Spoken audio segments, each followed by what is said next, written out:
సత్కార్యాలు నా సంఘము తలపెడుతుందంటే, ఎంత సత్కారాలు తలపెట్టినా వాళ్ళు ఎప్పుడు కూడా ఇలాంటి ఆలోచన ఎప్పుడు ఉండనే ఉండదు.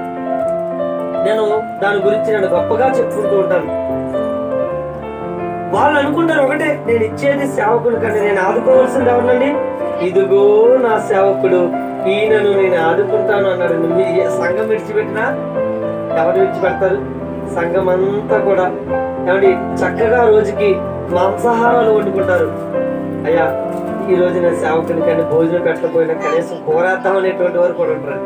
ప్రభుత్వ స్తోత్రం కలిగింది. ఎందుకంటే ఆయన ఏదో చేసుకుంటారు. ఏం చేసుకుంటారు? మనకన్నా ముందు వచ్చి ఇక్కడ ఆరాధన చేస్తారు తప్ప ఆ రోజుకి ఏదో చెయ్యాలని వాళ్ళు అనుకోరు. అవసరమైతే ఏదో ఖాళీ ఉన్నదప్పుడు చూద్దామని అనుకుంటారు. కానీ అందరూ తమ సొంత కార్యములు చూచుకుంటున్నారు, క్రీస్తు కార్యాలు చూడరట. అపోస్తలులైతే క్రీస్తు కార్యాలు చూశారు. అందుకే వారి పైన వారు చేసే కార్యాలను మర్చిపోకూడదని వాళ్ళ పేరు మీద ఒక గ్రంథమే రాసేశాడు. ఆ గ్రంథం పేరు అపోస్తల కార్యాలట. అబ్బా, వాళ్ళు క్రీస్తు కార్యాలు చూశారు అంటారు కాదంటారు. మరి మనమే కార్యాలు చూడాలి? అందరూ చూసుకున్నట్లుగా వారి సొంత కార్యాలు చూడకూడదు. అందరూ చూసుకున్నట్లుగా వారి సొంత పనుల మీద వెళ్ళిపోకూడదు. కొంత సమయాన్ని దేవునికి కేటాయించాలి. ఇదిగో ఈరోజు మీరు కేటాయించారే ఈ సమయం ఆయన గ్రంథంలో లెక్కించుకుంటారండి. ఈరోజు మీరందరూ ఇలా కూడి రాగా ఒక విశేషమైన సంగతి పరలోకంలో సంతోషమేనండి. అబ్బా, ఈరోజు అందరూ వారి సొంత కార్యాలు చూసుకుంటే వీళ్ళు నా కార్యాలు చూడడానికి వినడానికి ముందుకు వచ్చారు. నా బిడ్డలని ఆనందిస్తారంట మిమ్మల్ని బట్టి. నేను నమ్ముతున్నానండి. నమ్మిన వారికి ప్రభువుకి స్తోత్రము మరి ఒకసారి చేస్తాను. ప్రభు నామానికి స్తోత్రము కలుగును గాక. ఆమేన్. ప్రియమైన దేవుడి పిల్లలారా, దేవుడి కార్యాలు పట్టికలుగా ఇక్కడ రాశారు. దేవుడి కార్యాలు ఒక ఉన్నతంగా ఇక్కడ రాశారు. ఆ కార్యాలు ఏంటో ఒకసారి మనం చూద్దాం. అదే అధ్యాయంలో కింద వచనానికి వెళ్ళేసరికి అపోస్తలుడైన పౌలు తన పట్ల సేవ చేస్తున్నటువంటి వారి గురించి ఒక గొప్ప సాక్ష్యం చెప్పారండి. ఈ రోజు నేను అన్నయ్య గారు చేస్తున్న సేవను బట్టి ఆ సాక్ష్యము నేను ఎలా విన్నానంటే, ఆయన కన్నీళ్లతో సాక్ష్యం చెప్పినట్లుగా, అంటే హృదయావేదనతో సాక్ష్యం చెప్పినట్టుగా నేను విన్నాను. ఒక రోజైతే అపోస్తలుడైన పౌలు గారు సంతోషంతో సాక్ష్యం చెప్పారంటే, అపోస్తలుడైన పౌలు గారి దగ్గర ఎంత నమ్మకమైన వారు ఉన్నారు ఒకసారి చూడండి. ఈ రోజు ఆ నమ్మకమైన వారు ఇక్కడ లేకపోవటం అనేది నేను బాధపడుతున్నాను. ప్రియమైన దేవుని పిల్లలారా, ఒక్కసారి ఆ స్వార్థ పనిలో ఎలా సహాయపడ్డారు ఒకసారి చూద్దాం. చదవడం 22 వచనం. కాబట్టి 22 ఒక అతను ఉన్నాడటండి. అతను చాలా మంచివాడట. అతని పేరు తిమోతి అట. ఈ తిమోతి గురించి చెప్తున్నాడు. ఇతను గురించి నేను ఎంత తక్కువ చెప్పినా, ఎంత ఎక్కువ చెప్పినా అది తక్కువే. సంఘమా, ఈ రోజు సేవకుడు మీ గురించి చెప్పాలంటే అలా చెప్పేసుకునేటువంటి పేర్లు, అలాంటి కార్యాలు మీలో ఎవరైనా చేశారా? ఒక అతని పేరు విన్నాను, ఆయన పేరు గణేష్ అండి. తర్వాత ఎవరో చేసుకుంటారు, అన్ని మర్చిపోయి ఉంటారు. వారి గురించి మీరు బాధపడద్దు. మీ అందరి పేర్లు కూడా ఒక రోజు చెప్పేటువంటి స్థాయికి మీరు ఎదుర్కోవాలి. అవునంటారు కాదండి? ఆయన ఒక్కడే చేయాలా? ఇదిగో ఈ కుటుంబం ఇచ్చినటువంటి వీరు మాత్రమే చేయాలా? మరి మన పరిస్థితి ఏంటి? మనం క్రీస్తు కార్యాలు చూడొద్దా? మనం మన సొంత కార్యాలు చూసుకుంటే పరలోకం ఎలా వేస్తారు చెప్పండి. ఇదిగో నేను ఈరోజు ఈ దేవుడి కార్యానికి వచ్చాను. నేను ఒక గేట్ ఒప్పుకుంటే ఆ గేట్ డబ్బులు ఏమంటే ఇస్తాడండి? ఒప్పుకోకుండా అలా వేస్తాడండి ఆయన. మీకు నేను పని చేస్తానండి, ఆ పని ఎలా ఉంటుంది నా పని అని అతనికి చెప్పి నచ్చ చెప్పి అతనికి పని అప్పగిస్తే తదుపరి నాకు ఇస్తాడు. లేది చేయకోకుండా నాకు ఎలా ఇస్తాడు? ఒక మానవుడికి ఎంత తెలివి ఉంటే దేవుడికి ఏ మాత్రము తెలివి లేదనుకున్నారా? వచ్చే వారందరికీ పరలోకం ఇస్తాడు అనుకున్నారా? అందుకే అన్నాడు, ఇరుకు మార్గమున ప్రవేశింప పోరాడుడి. ఏమన్నాడమ్మా? ఇరుకు ద్వారము ప్రవేశింప పోరాడి. ఇరుకు మార్గం ఎలా ఉంటుందంటే అది క్రీస్తు కార్యాలయం ఉంటాయట. క్రీస్తు కార్యాలయం ఉంటాయట. ఆ క్రీస్తు కార్యాలు చేసినటువంటి వారి అపోస్తలులు. ప్రియ దేవుని పిల్లలారా, ఒక అపోస్తలుడైన పౌలు దేవుడి చక్కటి మాట వస్తున్నటువంటి విశ్వాసి గురించి చెప్తున్నాడండి. ఇతడు నా ప్రాణమును శాదతించాడు. ఇతడు గురించి నేను గొప్పగా చెప్పాలి. ఇతడు నా స్వార్థ పనులు ఎలా ఎలా సహాయపడ్డాడట. ఇతడు బయటవాడే, ఇతడు నాకు పుట్టినటువంటి వాడు కాడు, ఇతడు నా బంధువు కాడు, కానీ నా కుమారుడు వలె సేవ చేశాడంటున్నా వచ్చిన అతని యోగ్యత. అమ్మా మీరు అందరూ బైబిల్ తీసుకున్నారు కదా, ఏమని రాయబడిందమ్మా అక్కడ? సంఘములో ఉన్న విశ్వాస గురించి ఆనాడు పాదిరి గారు చెప్తున్నటువంటి ఒక గొప్ప మాట అండి. ఈరోజు మన పాదిరి గారు చెప్పారు, బాధపడే చెప్పారు, ఇదిగో ఇలాంటి వారు నన్ను వెంబడించారు, మోసం చేశారు, అధికారాల కోసం కొట్టుమిట్లాడారే తప్ప ఒక్కరు కూడా తమ జీవితాలు మార్చుకునేటువంటి స్థాయిలో లేరు అని బాధపడ్డారు. మీరెందుకు కాకూడదు? మీరెందుకండి ఆ పరిస్థితిలో మీరు ఉండకూడదు? ఇదిగో అపోస్తలుడైన పౌలు గారు సేవ చేస్తున్న సమయంలో ఒక మంచి సేవకుడు అండి అపోస్తలుడు సంపాదించుకున్నాడండి. ఏమంటున్నామా? అతని యోగ్యత మీరు ఎరుగుదురు. తండ్రికి కుమారులు ఎలాగూ సేవ తీర్చెను అంతేనండి. సేవ చేసిన సేవ చేయను అలాగే అతడు నాతో కూడా సువార్త వ్యాప్తి నిమిత్తము సేవ చేసినట్లండి. ఇప్పుడు నిజంగా నువ్వు నీ తండ్రికి, అంటే ఉదాహరణకి మా అమ్మగారు మా నాన్నగారు ఉన్నప్పుడు నా పెళ్లి కాకపోదరా వారిలో కష్టపడేవాడినండి. నేను ఎంత కష్టపడితే అంత ఎవరికి ఇచ్చేవాడిని? నాన్నగారికి ఇచ్చేవాడిని. మా నాన్నగారికి ఇచ్చారు కదా, అతను ఎప్పుడు ఇస్తాడని ఎదురు చూశానండి. ఎందుకంటే మా నాన్నగారు నా భవిష్యత్తు కోసం దాని గురించి జాగ్రత్త చేస్తారు, భద్రపరుస్తారు. ఈరోజు సేవకుడికి నీవు ఇస్తున్నావు అంటే స్వార్థ కార్యాల కోసమే కదా ఆయన ఉపయోగించేది, సత్క్రియలు చేయడం కోసమే కదా ఆయన ఉపయోగించేది. అంటే నువ్వు ఎలా నమ్మలేదు ఆయన్ని? ఒక తండ్రిగా భావించలేదు, ఒక గురువుగా భావించలేదు. కాబట్టి మనకేమనిపించిందంటే ఆయన పరాయుడు, మనం ఇచ్చేయండి కూడా ఏవేవో చేసుకుంటున్నారు అనేటువంటి వాదన భావన మనలో ఉంది. ఇది ఎప్పుడు క్రైస్తవ విశ్వాసం ఉండకూడదు సుమా. ఏ సనుగుడుతో ఇశ్రాయేలు ప్రారంభించారో ఆ సనుగుడుతో ఆ ఇశ్రాయేలీలందరూ కూడా అరణ్యములో రాలిపోవడం అనేది జరిగింది. సంఘములో సనుగుడు అనేది అస్సలే ఉండకూడదండి. కొరింథీయులకు రాస్తున్నటువంటి మాట అపోస్తలుడైన పౌలు హెచ్చరిస్తున్నాడు. సంఘములో ఏదైనా ఉండొచ్చు కానీ సనుగుడు అనే కొరుకుపుండు మాత్రం అస్సలే ఉండకూడదు సమా. మరి ఇచ్చేవాడిని మీరు ఇచ్చేవాడిని 10 రూపాయలే కదా, మా అయితే 100 రూపాయలు సరిపోతుందండి. సగటు ఈ రోజు మనిషి బ్రతకడానికి నెలకి 20-30 వేలు రూపాయలు లేకపోతే ఏ మాత్రం బ్రతకలేడండి. ఒక నూనె ప్యాకెట్ కొనాలంటే ఒకప్పుడు ఏమంటే కాటన్ నూనె కొనాలంటే 50 రూపాయలు. ఈ రోజు అదే కాటన్ కొనాలంటే 120 రూపాయలకి పైబడి. కందిపప్పు ఒకరోజు చాలా తక్కువ రేట్లు ఉండేది, ఇప్పుడు ఏమండి ఏమాత్రం పెరగళ్ళు, ఏమాత్రం పని చేయగలరు చెప్పండి. అందరూ తమ సొంత కార్యాలు చూసుకుంటే మరి క్రీస్తు కార్యాలు చూసేది ఎవరు?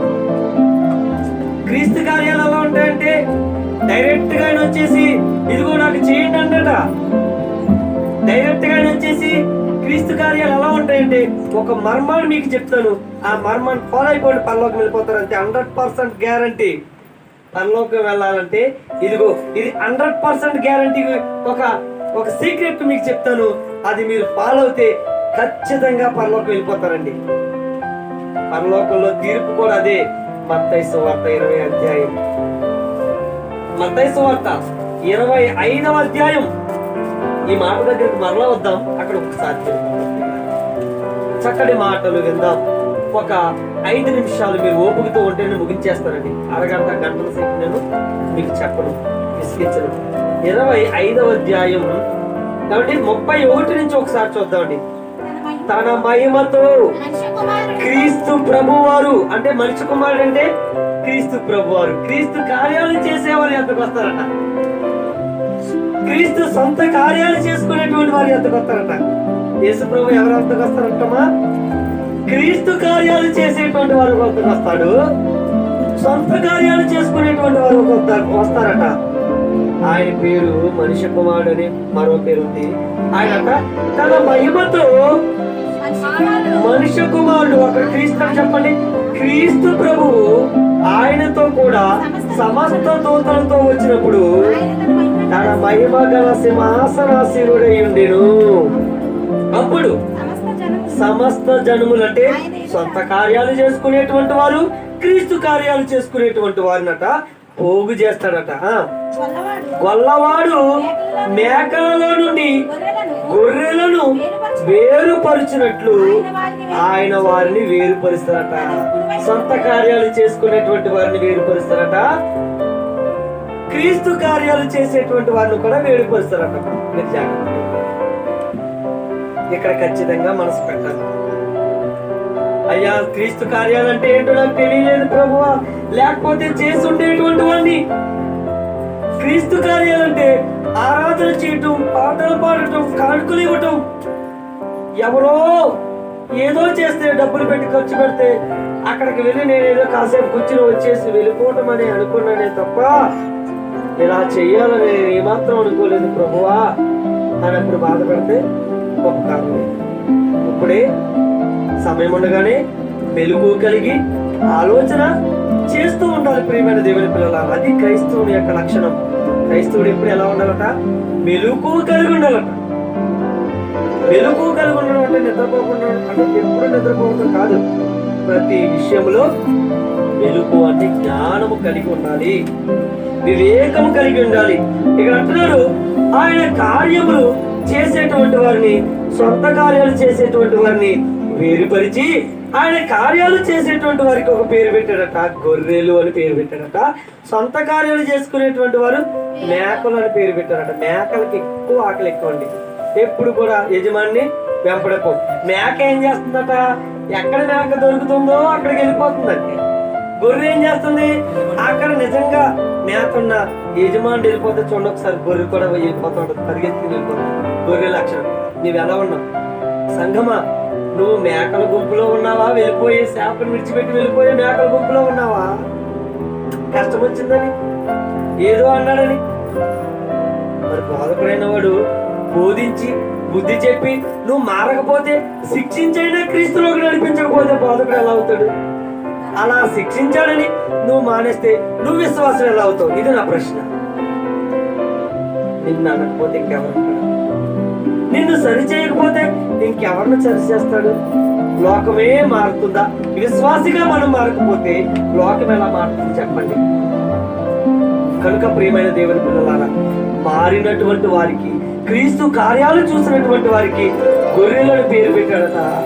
సొంత కార్యాలు చేసుకున్నటువంటి వారికి మేకలను పేరు పెట్టాడట. ఈ రెండు చేసినటువంటి కార్యాల గురించి ఆయన చెబుతూ అంటున్నాడు, అప్పుడు రాజు తన కుడివైపు ఉన్నటువంటి వారిని చూసి, నా తండ్రి చేత ఆస్వాదింపబడినటువంటి వారులారా రండి, లోకము పుట్టినది మొదలుకొని మీ కొరకు సిద్ధపరిచినటువంటి రాజ్యమును స్వతంత్రించుకోండి. ఎందుకంటే మీరు నా కార్యాలు చూశారు, నా సేవకుని ఆదుకున్నారు. ప్రభు చెప్పాడు, మీరు ఆదుకోకపోయినా దేవుడు ఆదుకున్నాడు, నో ప్రాబ్లం. అయితే మీకు ఇచ్చాడు అవకాశం, ఆదుకునేటువంటి అవకాశం మీకు ఇచ్చాడు. యెహోవాకు అప్పిచ్చేవారు ఎవరండి? ఎవరన్నా ఉన్నారా? అసలు దేవుడు అప్పు తీసుకుంటాడా? అప్పు తీసుకుంటాడా? కానీ ఆయన అంటున్నాడు, వేదలను కనికరించేవాడు యెహోవాకు అప్పిచ్చేవాడు అన్నాడు. అంటే యెహోవాకు అప్పిచ్చే అవకాశం ఎవరికి వచ్చింది? ఈ రోజు మీకు వచ్చింది. సేవకుడిని ఆదుకునే అవకాశం ఎవరికి వచ్చింది? మనకు వచ్చింది. మరి ఆదుకునేటువంటి అవకాశం మీకు వచ్చినప్పుడు దాన్ని వినియోగించుకుంటారా, దుర్వినియోగం చేసుకుంటారా? వినియోగించుకోవాలి. ఒకవేళ మీరు ఆదుకోకపోతే ఆయన ఆదుకుంటాడు. ఇదిగో నేను ఆదుకున్నా నా సేవకుడు అని ఆయన చెప్పేశాడు. మీరు ఆదుకుంటే ఆయన అంటున్నాడు, నా కార్యాలు చేశారు, మీరు నన్ను ఆదుకున్నాడు. శిష్యుడని ఇతనికి గిన్నెడు చల్లీలు ఇచ్చినటువంటి వాడిని అతడు ఫలము పోగొట్టుకోడు. నా పేరట వచ్చినటువంటి వాడికంటే ఏమివ్వాలట? గిన్నెడు చల్లీలు ఇస్తే ఫలం పోగొట్టుకోరు అన్నారు. ఇంటి మీరు ఇచ్చే గిన్నెడు చల్లీల కోసం ఆయన ఏం చేస్తారట? ఏదో పెద్ద ఫలమే చేస్తాడట. దీన్ని బట్టి మీరు ఆలోచిస్తే మీరు క్రీస్తుకి ఎన్ని సత్కార్యాలు చేయాలి కదండి? పెళ్ళి అయిందండి, పెళ్ళి అయింది మన ఇంట్లో. మనం ఏం చేస్తాం? అందరికీ వస్త్రం కొనుక్కోరే. పెద్దోడా నువ్వు ఇదిగో ఇదిగో నువ్వు వస్త్రం కొనుక్కో, చిన్నోడా నువ్వు వస్త్రం కొనుక్కో, చెల్లెలు ఉన్నారు కదా మీరు వస్త్రం కొనుక్కోండి. ఒకవేళ డబ్బు లేకపోయినా అప్పు తెచ్చుకుని పెద్దోడికి వస్త్రం, చిన్నోడికి వస్త్రం, అందరూ బట్టలు కొనుక్కుంటారు. వాళ్ళతో పాటు మనం ఎవరిని జ్ఞాపకం చేసుకోవాలట? మరి క్రీస్తుకి ఏమి ఇద్దాం వస్త్రం అని? క్రీస్తు కొరకు ఇవ్వాలంటే ఇదిగో సేవకుని పిలుచుకుని, అయ్యా ఇదిగో మీకు వస్త్రం అని చెప్పాలి. అక్కడ అంటున్నాడు చూడండి, ఏమంటాడు చూడండి మీకు అర్థం అవడానికి. నా తండ్రి చేత ఆస్వాదింపబడిన వారులారా, లోకము పుట్టినది మొదలుకొని సిద్ధపరిచినటువంటి రాజ్యము స్వస్థందించుకోండి. నేను ఆకలి గొంటిని, మీరు నాకు భోజనం పెట్టితారమ్మా. అమ్మా మీరు నాకు భోజనం పెట్టారు. తల్లి చూస్తారా, ఇది అందరూ పోగు కొడతారంట, అంటారంట. మిమ్మల్ని అందరూ పిలిచి, అదిగో మీ పేరు ఏం పేరమ్మా? అమ్మా రాజిని. అదిగో ఆ తల్లి చూస్తారా, నాకు భోజనం పెట్టింది. ఆవిడ అంటదట, నువ్వు వచ్చావు మా ఇంటికి ప్రభా, మీరు వచ్చారా? మీరు వస్తే అంగీకరించుకుంటారు కదా, ఓ పెద్ద చుట్టూ వేసుకుంటారు కదా, నేను ఫోటోలో చూసినటువంటి మీ రూపం ఎప్పుడు చూడలేదు, మీరు ఎప్పుడు వచ్చారు ప్రభా అంటారు. అప్పుడైనా అంటాడంట, ఇదిగో నిలబెడతాడంట, ఈ నిలబెట్టాడట, ఇదిగో అల్పుడైన నా సహోదరులకి నువ్వు ఆహారం పెట్టావు కనుక నా ఆహారం పెట్టావమ్మా అంటాడు. ఇలాగ మనం ఆలోచించాలి క్రీస్తు కార్యం. అంటున్నాడు ఇక్కడ, నేను ఆకలి కొంటిని, మీరు నాకు భోజనం పెట్టితిరి, దప్పికొంటిని, నాకు దాహం ఇచ్చితిరి. దప్పికొంటిని. ఎప్పుడైనా మీ ఇంటికి పాస్టర్ గారు వచ్చాక ఏం చేయాలంట? అయ్యగారు మంది నువ్వు డ్రింక్ తెచ్చేటువంటి అవకాశం లేనప్పుడు ఏం చేయాలండి? అయ్యగారు కొన్ని మంచిగా తాగండి, కొద్దిగా తీసుకొద్దు మంచినీళ్ళు, మీరు ఏమి ఇచ్చినా తీసుకోకుండా మంచినీళ్ళు తీసుకున్నాయి. ఒట్టి చేతులతో మిమ్మల్ని పంపడం మాకు ఏమాత్రం ఆశీర్వాదం కాదు. ఒకటి చెప్పాడండి, ఎవడైతే వెళ్ళిపోయాడో వాడు అంటున్నాడండి, గారు వచ్చారు కనుక నేను అసలు ఉండేవాడిని కాదు, ఏదో ఆశించే వచ్చాడు ఆయన అనివాడండి. పాప మిగిలినంత అనివాడేది వీళ్ళ కుటుంబాలు బాగుపడాలని నేను కుటుంబాన్ని దర్శిస్తున్నానండి, బలపడాలని దర్శిస్తున్నానండి. వాళ్ళ కోసం ఏదో రకంగా సేవకుడు అడుగు పెడితే వాళ్ళ కుటుంబం దీవించబడుతుందని నేను వెళ్ళి ప్రతి కుటుంబానికి పరామర్శించి సేవ చేయడానికి వస్తున్నానండి అని. ఇది పాపం సద్యుద్దేశం చెప్తే ఆయన అంటున్నాడండి, నేను చెప్పలేదండి పాప, నేను ఎన్ని చెప్పుకుని నేను అసలు నాతో అసలు ఏమాత్రం చెప్పలేదు అలా అంటున్నాడంటే. ఈయన ఉద్దేశం ఏంటంటే, ఈయన ఎందుకు చదువు రాకపోయినా ఎంత స్థాయికి ఎదిగాడంటే, ఈయనను తిట్టేవాళ్ళు కూడా పొగుడతాడు. ఈయన కొన్నటువంటి మంచితనం అది. యోహాను గారు వాక్యం నేర్పి ఆయన ఈయన స్వార్థ చేస్తున్నాడు, స్వార్థంతో ఈయన బయటికి ఏంటేశారు. ఆయన గురించి చూస్తారు, మా గురువు గారిని ఎంత గొప్పగా చెప్పుకుంటున్నారు, అంత మంచోడండి.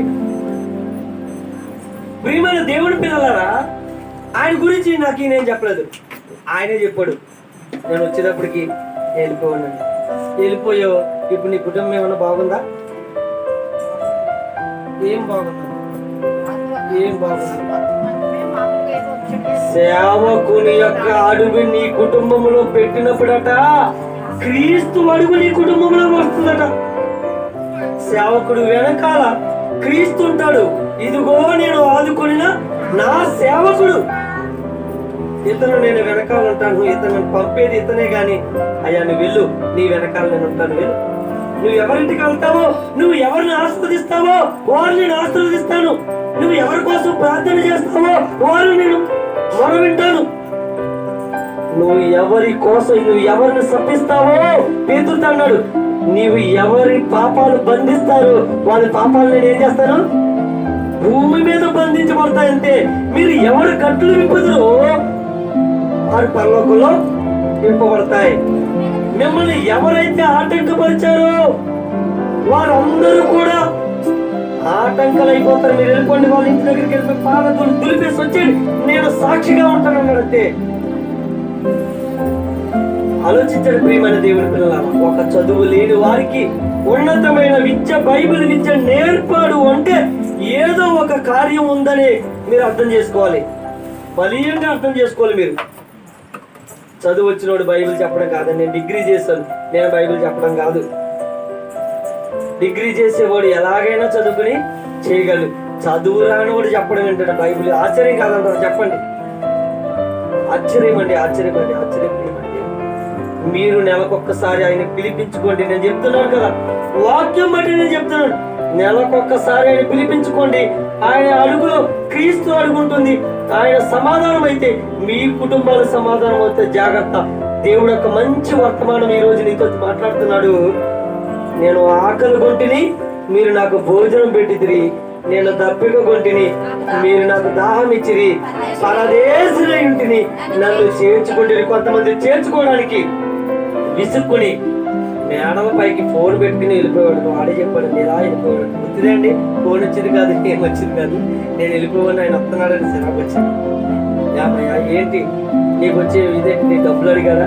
నీ ఇంటికి వచ్చాడు బియ్యం ఇమ్మని అడిగాడా? కూరగాయలు ఇమ్మని అడిగాడా? నీకు ఉంటే పట్టుకెళ్తాం, ఇస్తే పట్టుకెళ్తాడు. అంతేగాని నీ దౌర్జన్యం చేసి ఎవరు తీరుతారు, ఎవరు ఏది చేయరు కదా. నీకు ఆశీర్వాదం కావాలంటే పెట్టు సేవకుడికి, క్రీస్తుకి ఇవి. క్రీస్తుకి ఎలాగోడు సాక్షాత్తు నేరుగా ఆకాశంలో క్రీస్తుకి ఎత్తడానికి సరిపడని ఎలా కట్టేస్తాడు అనుకోండి. పైన ఉన్నాడు కదా సింహాసనం పైన ఉన్నాడు కాబట్టి ఇదిగో ఇదిగో ప్రభు నువ్వు తీసుకో ప్రభు అని ఎలా కట్టేస్తాడు. అక్కడికి వస్తాం వల్ల నేలపాలు అవుతుంది. ఉపయోగం ఏంటి? అదే సేవకుడికి నేను తింటాడు, ప్రార్థన చేస్తాను, నీకు వస్తుంది నా కూరగాయలు ఇచ్చి, నా బియ్యం ఇచ్చింది ఆయన. ఇదిగో ఆ కుటుంబాన్ని నేనేమి చేయలేను ప్రభు, నేను అసలే వాళ్ళకి నేను ఏమి చేయలేను, ఏమి ఇచ్చాను రుణం తీర్చుకోలేను. వాళ్ళ కోసం ప్రార్థన చేస్తాను ప్రభు, నువ్వు అన్ని ఇవ్వగలవు కనుక నువ్వు చేయి ప్రభు అని ప్రార్థన చేస్తాను నీ కోసం. నువ్వెందుకండి ఆ దీవుని ఎందుకు పోగొట్టుకున్నా చెప్పండి. మాకంతా తెలుసు అనుకోండి, ఏమీ తెలియదు మనకి. అంత తెలుసు కొనేటువంటి వారికి ఏమీ తెలియదు. నేను ఈరోజు చెప్తున్నాను, నీకు తెలిసైతే నువ్వు సేవకుని ఆదరించు, సేవకుని ఆదుకో. దేవుడు నీకు ఆదుకునేటువంటి అవకాశం ఇచ్చాడు, దేవుడికి అప్పించేటువంటి ఒక ఉన్నత స్థాయి నీకు ఇచ్చాడు, గొప్ప ధన్యత నీకు ఇచ్చాడు. వేరుగుడ్డండి, ఈ ధన్యత నువ్వు పోగొట్టుకుంటావా? ఆ ధన్యతలో నువ్వు వెలుగొందుతావా అంటున్నాడు. చివరిగా ఆయన ఒక మాట అంటున్నాడు, నేను పరదేశం ఇంటిని, నన్ను చేర్చుకుంటుని, దిగంబరిన ఇంటిని, దిగంబరిన ఇంటిని. నా సంఘానికి వెళ్ళిన తర్వాత అండి నేను బట్టలు కొనుక్కోవడమే మానేసి, ఇక మా మిస్సెస్ అండి తన ప్రేమతో ఒక నెల వచ్చేటువంటి జీతంతో పన్న వస్తుంది. వాళ్ళంటే నిజంగా ఏమైనా పెళ్లి జరిగితే, అంటే అందరూ కాదండి, కొంతమంది ఉన్నారండి వాక్యాన్ని వెంబడించేటువంటి వారు, పెళ్లి బిందు ఏదని జరిగిన మనం కూడా వస్త్రములు చేసుకున్నాం కదా, ఇదిగో యేసు ప్రభు వారికి కూడా ఒక వస్త్రం కొందాం అని వాళ్ళు పక్క పెట్టుకుంటారట. నాకు చెప్పి ఏంటి, నేను ఎంత బాధపడైనా కానీ వాళ్ళకి వెళ్ళిన తర్వాత నాకు అర్థమైందండి. బయట సంఘాలు చాలా బాగున్నారు, ప్రభువుకి స్తోత్రం కలుగును గాక. అక్కడికి వెళ్ళిన తర్వాత నాకు అర్థమైంది. వాళ్ళు అన్నారండి, ఇదిగో యేసు ప్రభు వారికి అనుకున్నాం, ఇది మీకన్నా బాగుంది. మీరు దేవునికి క్రీస్తు కార్యాలు చూడండి. అందరూ సొంత కార్యములు చూసుకుంటున్నారు కానీ క్రీస్తు కార్యములు చూడు అనే చెప్పే మాటకు మీరైనా ఆ మాటను సాత్వికం చేసుకోండి ప్రియమైన దేవుని పిల్లలు. ఇది ఆయనకండి, యేసు ప్రభువుకండి, మాకండి.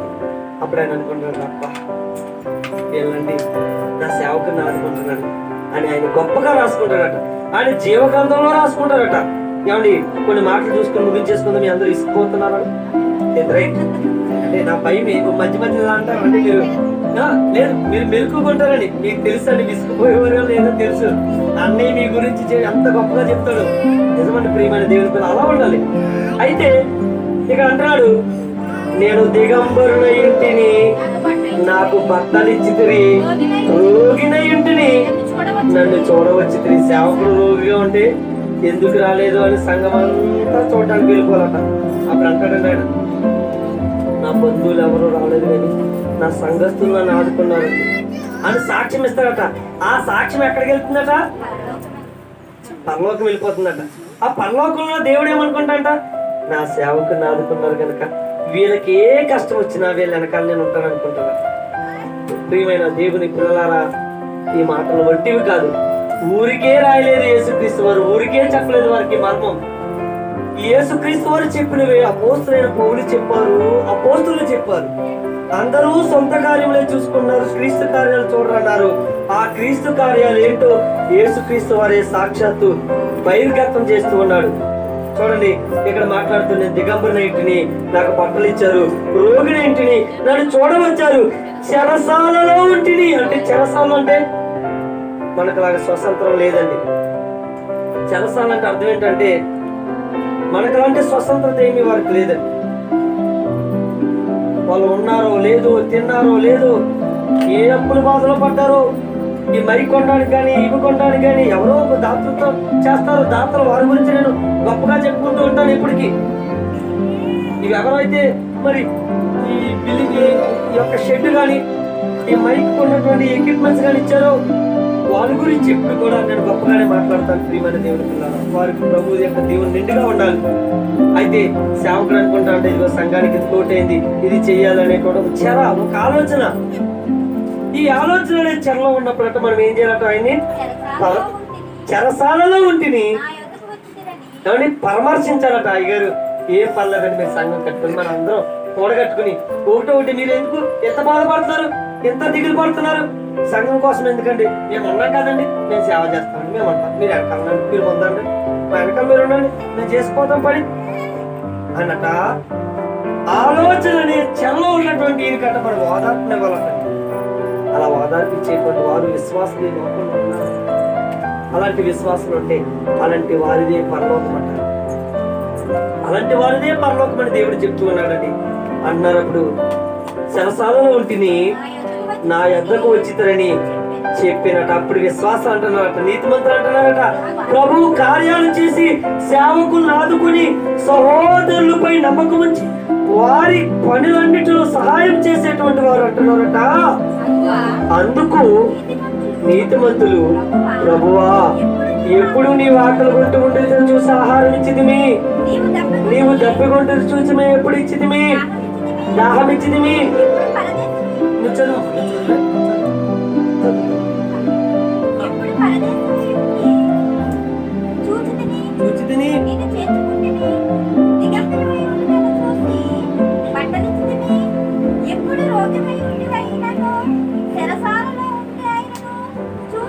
సరే ప్రశ్న వేసుకుంటున్నారు వాళ్ళు, బ్రహ్మ నువ్వు ఎప్పుడు వచ్చావు బ్రహ్మ మా దగ్గరికి, అసలు మీరు ఎప్పుడు వచ్చారు, మీకెప్పుడు ఇచ్చాం నేను అంటున్నాడండి. ఆయన అంటున్నాడండి, ఆయనను అడిగెదరు. అందుకట ఆ రాజు ఆ క్రీస్తు అంటున్నాడంటండి, మిక్కిలి అల్పులైన ఈయన సహోదరులలో ఒకనికి నేను చేశాను. చూసారా, అల్పులైన ఈయన సహోదరులలో ఒకనికి మీరు చేసిరి గనుక నాకు చేసితిరని. ఇప్పుడు క్రీస్తు కార్యాలు ఎలా చేయాలట, పలహారం తెచ్చి పొల్లు తెచ్చి ప్రభువా ఆకాశం ఉందని ప్రభు తీసుకోని అనకూడదు. ఒక అయ్యగారు మీకు ఇవ్వట్లేదు సుమా, యేసు ప్రభు అర్పిస్తాం, మీరు తిని మా కుటుంబం కోసం ప్రార్థన చేయండి అన్నారు. అయ్యగారు ఇదిగో వస్తుంది, మీకు ఇవ్వట్లేదు సుమా, వాడంటాడండి ఏదో కొనుక్కున్నాడు పాపం, ఈయన ఎక్కడికి వచ్చి ఈయన కష్టపడేవాడు, సెల్ ఫోన్ కొనుక్కున్నాడని నేను ఇచ్చే 10,000 అన్నాడు. సెల్ ఫోన్ కొనుక్కున్నాడా, కొనుక్కుంటే కొనుక్కుంటాడు. నువ్వు ఇచ్చింది ఎవరికి, యేసు ప్రభువుకి. యేసు ప్రభు ఆయన చూసుకుంటాడు, నువ్వు ఇచ్చినందుకు ఈయన నీకు ప్రార్థన చేస్తాడు. నువ్వు క్రీస్తుకి ఇచ్చావు, ఆయన ఏం చేస్తే నీకెందుకు. ఇప్పుడు ఈయనకి ఇచ్చారండి, ఈయనకి ఇచ్చిన పనులు నాకు ఇచ్చాడు, మీకు అభ్యంతరం ఏంటి, సంఘానికి అభ్యంతరం ఏంటి, ఆయనకి ఆల్రెడీ సమర్పితం చేస్తామంటే ఆయన ఏం చేసుకుంటాడు మనకు అనవసరం. ఆయన వచ్చేటువంటి అడుక్కున్న వారికి జాలి కలిగి ఆలకిస్తే ఏంటి, అది నేను ఇస్తే నేను చూసాను క్యారేజీ పెడితే అది అడుక్కున్న వాళ్ళకి ఇచ్చేది చూసాను. ఆయన ప్రేమ లాంటిది, అది ఆయన ఇష్టం. నువ్వు ఇచ్చింది దేవునికి అని నువ్వు ఎప్పుడు కూడా మనసాక్షితో మరి దేవునికి ఇస్తే కనుక యేసు ప్రభువు చెప్తున్నాడు, మిక్కిలి అల్పులైన ఈయన సహోదరులు ఒక్కడికి చేసితిరి గనుక నాకు చేసితిరని నిశ్చయం, ఇది నిజము. ఈ మాట అబద్ధం కాదు. ఈ మాట చెప్పేవాడు ఎవరు, మనం నమ్మించడానికి ఇది నిజము అని చెప్పాలా. ఆయన నిజమే పలుకుతాడు. నిజమై ఉన్నటువంటి యేసు ఇది నిజముగా అని ఎందుకు పలకాలి, మనం నమ్మమేమో అని. నిజమై ఉన్నటువంటి యేసు ఇది నిజముగా, మరి ఈ మాట ఇది నిజము అని నిశ్చయముగా మీతో చెప్పుచున్నానని అనును. నాడు చెప్పించబడిన వారితో కూడా చూశాను అన్నమాట. నేను దాహంగా ఉన్నాను, దాహం ఇవ్వలేదు, ఆహారంతో ఉన్నాను, ఆకలితో ఉన్నాను, ఆహారం ఇవ్వలేదు, వస్త్రహీనుడుగా ఉన్నాడు, నాకు వస్త్రం ఇవ్వలేదు, ఈ రోగిని ఉన్నాను, నేను చూడలేదు, నన్ను మీరు చెరసాల్లో ఉన్నాను, నన్ను చూడలేదు మీరు అని అంటారట. ఈయన అంటారు కదా, ప్రభువా నేను ఎంత శ్రమలో ఉంటే ప్రభువా నా సేవకు వాళ్ళెవరు కూడా సహాయం చేయలేదు. నేను ఎంత బాధలో ఉంటే కనీసం ఇలా ఉన్నారేంటి అని నన్ను ఆదుకునేవాడు లేడు ప్రభువా. ఉన్న సంఘములో వాళ్ళే గొప్పలను, వారి కోసం నా కుటుంబాన్ని, నా పనిని కూడా విడిచిపెట్టినట్టు వెళ్తే కనీసం నన్ను ఆదరించలేదు ప్రభువా అని ఒకవేళ ఈయన అంటేనట, అప్పుడు ప్రభు అంటాడటండి. ప్రభు అనుకుంటాడట, ఏమంటాడు? సరే అప్పుడు ఆయన కిందండి 40 చదివండి. అందుకు వారు, ప్రభువా మేమెప్పుడు నీవు ఆకలి కొంటుని చూచి, డబ్బుకొని ఉండుట చూచి, పరదేశమై ఉండుట చూచి, దిగంబరమై ఉండుట చూచి, రోగివై ఉండుట చూచి, చెరసాలలో ఉండుట చూచి నీకు ఉపచారము చేయకపోతే ప్రభువా. ఎందుకు ప్రభు ఇలాంటి అబద్ధాలు మా మీద మోపుతున్నావు? నువ్వు ఎప్పుడొచ్చావు ప్రభు మా ఇంటికి? నువ్వు ఎప్పుడొచ్చావు మా ఇంటికి? వచ్చావు, వచ్చినప్పుడైనా నేను ప్రభువుని అని చెప్పాలి కదా అని అడుగుతామంట. నేను మీ దగ్గర రావటం ఏంటి? నా సహోదరుని పంపించాను కదా, నా సేవకుడు పంపించాను కదా, ఇదిగో నేను ఆదుకున్నా నా సేవకుడు అని మీ మధ్యకు పంపిస్తే మీరేం చేశారు? నేను దేవుణ్ణే గౌరవిస్తాను, సేవకుని గౌరవించను, నేను వందనాలు చెప్పను, దేవుని దగ్గరే మోకరిస్తాను, నేను చెప్పను అని అన్నారనుకోండి, ఇంకెలాగా? నీ పక్కన ఉన్న సహోదరుని చూసి అన్నానంట, మీరు ఏం చేయాలమ్మా? ఆయనకి అమ్మ వందనాలు, ఆయనలో క్రీస్తుని చూడాలి, ఈమెలో క్రీస్తుని చూడాలి, అదిగో ఆయనలో క్రీస్తుని చూడాలి, సార్ వందనాలు వందనాలు. మీరు వచ్చే ముందు అందరికి కూడా ఏం చెప్పాలి? ఒకరికొకరు వందనాలు వందనాలు, బాగున్నారు బాగున్నారు వందనాలు చెప్పాలి. కూడా అయ్యారు వందనాలు బాగున్నారండి చెప్పాలి. ఉన్నారా లేదా, ఉన్నారా లేదా? నిత్యము భద్రతతో కంటి పాప వాళ్ళే చూసుకోవాల్సినటువంటి బాధ్యత సంఘమా ఒక సేవకుని మీకు అప్పగించాడు. మీ మీదే ఉందా బాధ్యత, ఆ పని మీకు ఇచ్చాడు. అలాంటి స్త్రీలుగా నిజంగా ఈరోజు ఒక రోజు చివరిగా 2 వచనాలు చూసుకుందాం. ఫిలిప్పీలకు రాసిన మరి పత్రిక 4వ అధ్యాయం 3వ వచనం త్వరగా. ఫిలిప్పీలకు రాసిన చాలా సమయం అయింది, మరి ముగిస్తాను. ఫిలిప్పీలకు రాసిన పత్రిక 4వ అధ్యాయం 3వ వచనం. అవును, అపోస్తలుడైన పౌలు గారు ఎంత మంచి సాక్ష్యం చెప్పుకున్నాడో సంఘం గురించి, సంఘంలో ఉన్న స్త్రీల గురించి ఎంత మంచి సాక్ష్యం చెప్పుకుంటున్నారండి. నిజమే ప్రియులారా, మీరు క్రీస్తు కార్యాలయ గనక చూస్తే మీ గురించి కూడా ఒక సేవకుడు ఇలాగే సాక్ష్యం చెప్పుకుంటారు, ఇలాగే సాక్ష్యం చెప్పుకోవాలి అంటున్నాడు. అవును, నిజమైన సహకారి ఆ స్త్రీలు, ఆ నిజమైన సహకారి ఆ స్త్రీలండి.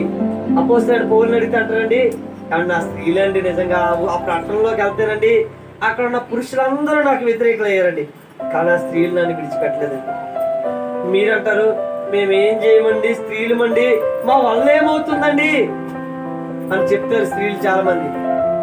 ఈరోజు స్త్రీలు అనేటువంటి వారు అన్ని రంగాల్లో ఉన్నారు, అన్ని రంగాల్లో ఉన్నారు.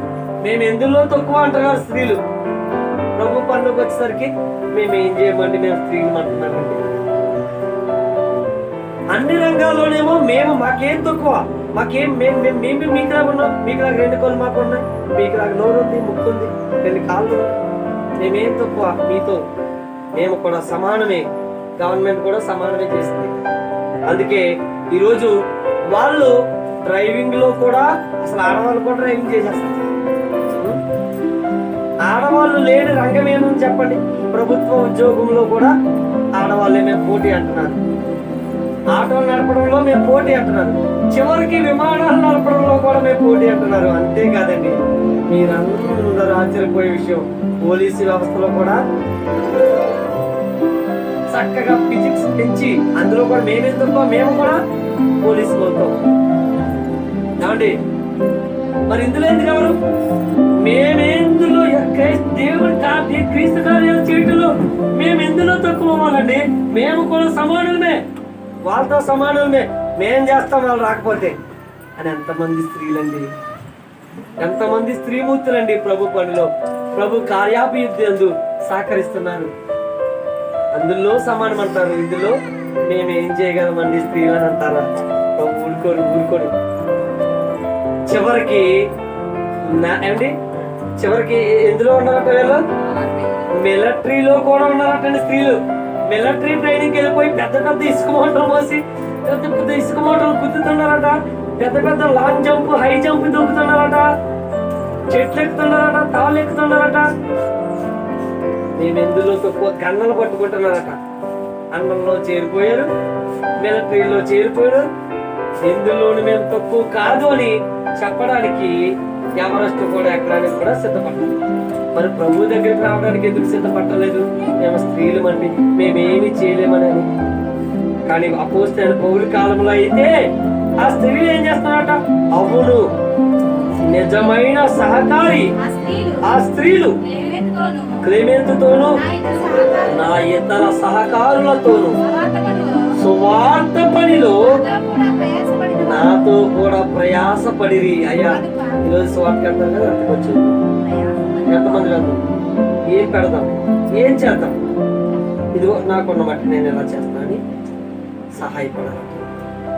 ఆ క్లెమెంతులో ఉన్నటువంటి నిజమైన సహకారులు పేర్లు ఏం చేశారట దేవుడు? అందుకే జీవ గ్రంథం అన్నాడు. మళ్ళీ మర్చిపోతానేమని, మళ్ళీ మర్చిపోయి వాళ్ళ గురించి చెప్పలేనేమని ఆయన ఏం చేశారట?